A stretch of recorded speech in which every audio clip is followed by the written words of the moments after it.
Hello mga ka-OFW, nandito naman po tayo sa isang video. Nandito po tayo ngayon sa Santa Maria, Ilocos Sur. Itong background ko, ang video ito ay naglalayong paano nga ba ang pagkukumpara sa sarili sa iba? Ito ba'y makakatulong? Tapusin mo ang video ito upang alaman mo kung ito ba'y nakakatulong sa iyo, ka-OFW, kung ikukumpara mo ang sarili mo sa iba. Yan. Ako pala si Curie, isang OFW sa Hong Kong. Nandito po tayo ngayon dito sa Pilipinas, nag-enjoy sa vacation na ibinigay ni Lord sa akin. Kaya ipapasyal ko kayo dito sa simbahan ng Santa Maria. No, 'di ba? Ang ganda. 'Yun. Ano nga bang pagkukumpara natin sa sarili sa iba? Bakit nga ba kinukumpara natin? Meron naman tayong sariling buhay. Ganun. Kung minsan, hindi rin natin maiiwasan, 'di ba? Mga ka-OFW. Lahat ginawa na natin. Pero pagbalik natin dito sa Pilipinas, yung mga iba natin mga kakilala, may kanya-kanya na rin buhay. Kaya kung minsan napapaisip ka, maganda rin pala ang buhay nila kahit hindi sila nag-abroad, no? Ganun. Pero kanya-kanyang diskarte lang din yan. Sabi nga na nila, sa buhay, dapat may diskarte.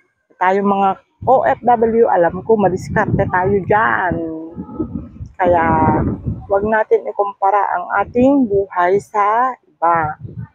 Kung ang mga ibang na kakilala natin ay nagtatagumpay, tayo rin, kaya rin po natin magtagumpay sa sarili natin paraan at malinis na paraan. Kaya wag ikumpara ang sarili sa iba. Kasi diyan tayo matatalo. Tatalo tayo. Kasi may time frame tayo. Sariling time frame na bigay ni Lord. Kaya wag tayong mawala ng pag-asa mga ka-OFW. Gawin lang po natin ang alam nating tama para sa ating buhay. Wag tayong mawawalan ng pag-asa. Kaya wag magkumpara ha. Kasi mahirap din sa loob kapag kinukumpara natin ang ating sarili sa ibang tao. Ako dito mahangin, presko. Kaya magalaw ito, hindi ko mabitaw-bitawan itong tripod ko. Pero okay lang yan, effort. Mahal ko kayo, kaya nag-effort ang lola nyo. Kaya eto, pasyal ko kayo. Kaya wag nang magkumpara sa sarili sa iba Ganyan lang. Samahan nyo ako sa ginawa kong FB group mga ka-OFW. Join po tayo sa OFW Lighthouse.